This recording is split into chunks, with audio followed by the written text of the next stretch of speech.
Goodbye YouTube, how's it going everybody? This is not my Blue Snowball. It has not come yet, which I thought it would come by today, the 31st, but it turns out that it said the 31st through the 7th, so yeah, that was really dumb of me. Anyways, I just really felt like narrating a video, so hopefully y'all don't mind me still using my webcam mic, which I don't think I should because I've used my webcam mic for just about every video leading up to this one, and I think I'm actually almost up to 200 videos, and I don't really have anything special planned for that, but yeah. Anyways, I don't really think I have anything to talk about, so looking at the team preview, I am Ric Flair, Nature Boy, woo. It's a team that I based around Dwebble just because I wanted to make an offensive team and then you with Dwebble. And yes, I know I have Alamomola, but Alamomola is actually a pretty important part of this team to be able to take hits that some of the other members on my team don't want to take hits from. And looking at my opponent's side of the field, he also has an offensive team with a Kangaskhan, which is actually the biggest threat on his team, which means if I lose Alamomola, that thing could potentially wreck through my team. But his team also seems to be based around entry hazards. Luckily though, he doesn't have a rapid spinner or a spin blocker, which means I can hopefully spin away his hazards if he gets them up, while my hazards will be here to stay. So expecting him to lead off with the Garbodor, I decided to lead off with my Choice Band and Golurk, but he actually leads off with the Kangaskhan. Now, I know that he more than likely is just going to go for the fake out due to the fact that just about every Kangaskhan carries Scrappy. So I switched directly into my Alamomola, then expecting him to switch into the Garbodor. I pulled double switch into my Golurk, but he actually brings in the Regice. And I'm thinking, alright, I'm adamant, max attack, Choice Banded. I will knock out the Regice, but it survives on 19%, kills me with a nice beam, and I just lost a huge hitter. As I bring in my double, I'm just going to try to get up as many entry hazards as I can before he takes me out, but he turns out to be Resto Chesto.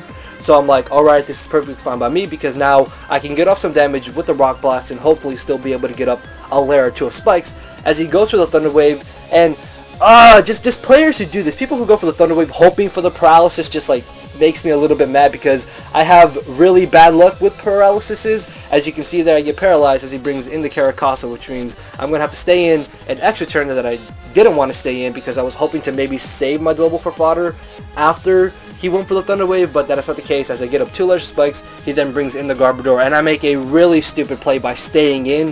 What I should have done was switch directly into my Armaldo, because after he gets up that second layer of Tox Spikes and I get up my third layer of Spikes, he's actually going to bring in the Samurott as I bring in my Armaldo. Now, I don't know if he predicted this or he just wanted to bring in Samurott to take out my double, but either way, he gets the better end of the switch outs, and I do not want to risk him possibly going for a Swords Dance, so I'm going to stay in and go straight for the Stone Edge. Unfortunately, he is specially based, knocks out my Armaldo, which means his hazards are here to stay, and already I made a very, very crucial misplay, because now with my Alamomola Toxic, that Kangaskhan has just become an even bigger problem. So I brought in my Kadabra, then double switched into my Alamomola, scouting out for the Aqua Jet. As he just flatters off the Regice, he is then going to bring in the Garbodor, and I make another dumb play by staying in, thinking that Waterfall would be an easy 2-hit KO, but as you can see, that is nowhere near 2-hit KO. So I'm just going to switch right on out into my Kadabra, expecting him just to get up another layer of spikes. As he does do so, nothing on his team at this point will be able to switch into a Psychic, so he is just going to fodder off his Garbodor, which is perfectly fine by me. As he brings in the Kangaskhan, the fake out is way too obvious, and I want to be able to keep the Focus Sash that my Kadabra has intact for later on in the battle on the off chance that I needed to take a hit from Kangaskhan after he goes for the fake out. So I just make the safe switch into my Alamomola, and I play kind of dumb here as well by staying in and going for the Wish, because what I should have done was just gone for the Toxic, then switch directly on now into my Dwebble if anything. Unfortunately, because he got up 2 layers spikes, Toxic Spikes, sorry, he is getting Toxic poison damage instead of regular poison damage, which means the damage is being increased every turn. So I switched directly into my double this turn.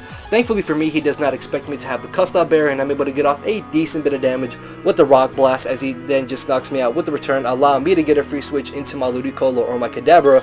And from looks of his team, my Ludicolo at this point could potentially sweep him, barring the fact that his Samurott doesn't for some reason carry Mega Horn, so I know I will easily be able to take a Sucker Punch, so I go straight for the Giga Drain as he actually decides to fodder off his Alamomola, which is perfectly fine by me. Unfortunately though, this now gives him a free switch back into this Kangaskhan, which could potentially knock me out with the combination of Fake Out, Sucker Punch, and the Toxic damage.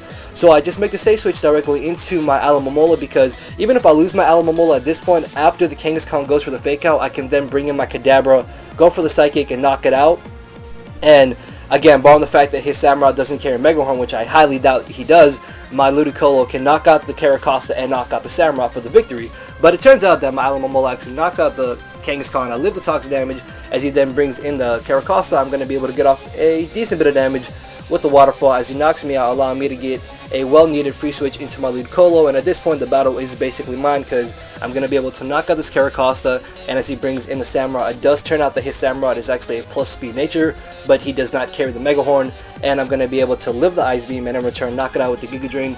And that's going to be the pretty close 2-0 victory in my favor. So yeah, in the end, it was a pretty interesting battle, but when it comes to Showdown, this was actually not a bad battle. I definitely had fun. Hopefully you guys did enjoy the quick battle. If you did, you know what to do. Make sure to leave a like, leave a comment, subscribe for some more content, and hopefully I will be uploading soon because I have some plans for this weekend. I don't know if I'm going to have free time to upload. But yeah, see you guys when I see ya. Later.